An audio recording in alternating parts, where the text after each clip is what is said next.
যত গুনাহ আপনি করেন, যদি আল্লাহর কাছে লজ্জিত হয়ে চোখের পানি ফেলে দিয়ে বলেন, আল্লাহ আমি আর করবো না, আমি ভুল বুঝতে পারছি, আল্লাহ অনুতপ্ত হন এবং না করেন, আল্লাহ তাআলা সব মাফ করে দিবেন, সব মাফ করবেন। এমন একটা পাপ নাই পৃথিবীতে যে পাপ ক্ষমার অযোগ্য। এমনকি শিরক করেছেন, মাজারে সেজদা করেছেন, এখন ভুল বুঝতে পেরে লজ্জিত হয়ে বলছেন আল্লাহ মাফ করে দাও, আর করবো না, আল্লাহ তাআলা মাফ করবেন ইনশাআল্লাহ।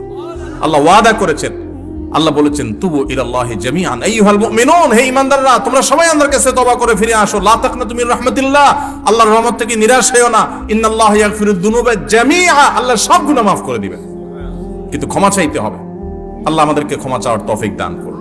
সকল গুনাহ আল্লাহ তাআলা মাফ করে দিবেন, কিন্তু বান্দার হক মেরে দিয়েছেন, টাকা নষ্ট করেছেন, মানুষের হক খেয়ে ফেলেছেন, তাহলে সেই গুনাহ কিন্তু আল্লাহ রাব্বুল আলামিন, আপনি ওই আল্লাহর কাছে তো মাপ চাইলে মাফ হবে না, আল্লাহর কাছে মাপ চাইতে হবে, আবার বান্দার হক ফেরত দিতে হবে।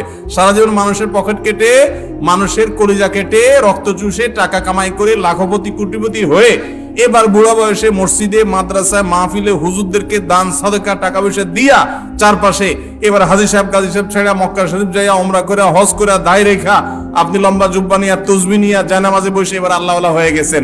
আর সারা জীবন মানুষের পকেট কাটছেন, জীবন ধ্বংস করছেন, আত্মসাৎ করছেন, ঘুষ খাইছেন, দুর্নীতি করছেন। মনে রাখবেন, এই ইবাদত বন্দিগি সেগুলা কিন্তু কাটাকাটি হবে না, সেগুলা কাটাকাটি হবে না। আমরা অনেকে মনে করি যে আরে জোয়ান বয়সে এগুলা কামাইনি, এর শেষ বয়সে এসে ফেরেশতা সেজে যাব। আপনি ফেরেশতা সেজে গেছেন, আমি চিনবো না, আমি দেখবো মাশাআল্লাহ কি সুন্দর দাড়ি, হাজী সাহেব গাজী সাহেব মাশাআল্লাহ, নারে তাকবীর, আলহামদুলিল্লাহ, কিন্তু আল্লাহ কিন্তু জানে আপনি কি করে আসছেন। তাহলে কি করতে হবে? যাদের হক মেরেছেন তাদের হক তাদেরকে ফেরত দিতে হবে, তাদেরকে যদি খুঁজে না পাওয়া যায় তাদের তরফ থেকে দান করে দিতে হবে, এরপর আল্লাহর কাছে মাফ চাইবেন, মাফ হবে।